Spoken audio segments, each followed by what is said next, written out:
রানী দ্বিতীয় এলিজাবেথের প্রিয় সন্তান, ব্রিটিশ নৌবাহিনীর এক সময়ের যোদ্ধা এবং রাজপরিবারের প্রভাবশালী সদস্য প্রিন্স অ্যান্ড্রু রাজপ্রাসাদে অবাঞ্ছিত। কেড়ে দেওয়া হয়েছে তার রাজকীয় উপাধি, ছাড়তে হয়েছে বাকিংহাম প্যালেস, আর সবকিছুর মূলে রয়েছে একটি নাম, জেফ্রি এপস্টাইন। যুক্তরাষ্ট্রের ভয়ঙ্কর এই যৌন অপরাধীর সাথেই ছিল প্রিন্স অ্যান্ড্রুর দীর্ঘদিনের বন্ধুত্ব।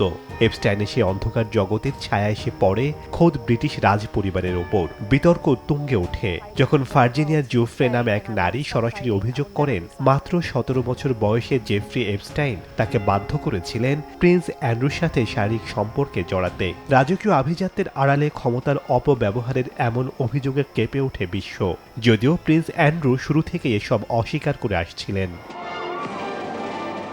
২০১৯ সালে নিজের ইমেজ পুনরুদ্ধারে বিবিসির সাথে এক সাক্ষাৎকারে বসেন অ্যান্ড্রু, কিন্তু হিতে বিপরীত হয়। তার অসংলগ্ন কথাবার্তা আর সহানুভূতির অভাব সাধারণ মানুষকে ক্ষুব্ধ করে তোলে। ফলে ২০২২ সালে তার মা রানী দ্বিতীয় এলিজাবেথ বাধ্য হন নিজের ছেলের সমস্ত সামরিক সম্মাননা এবং হিজ রয়্যাল হাইনেস উপাধি কেড়ে নিতে। এমনকি আদালতের বাইরে কয়েক মিলিয়ন ডলারের বিনিময়ে অভিযোগকারীর সাথে রফাদফা করতে বাধ্য হন তিনি। রাজা তৃতীয় চার্লস দায়িত্ব নেওয়ার পর পরিস্থিতি আরও কঠোর হয়েছে।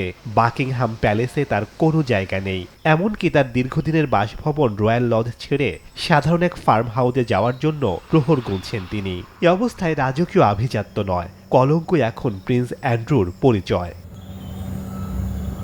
শেখ সাদি মারজান, সময় সংবাদ।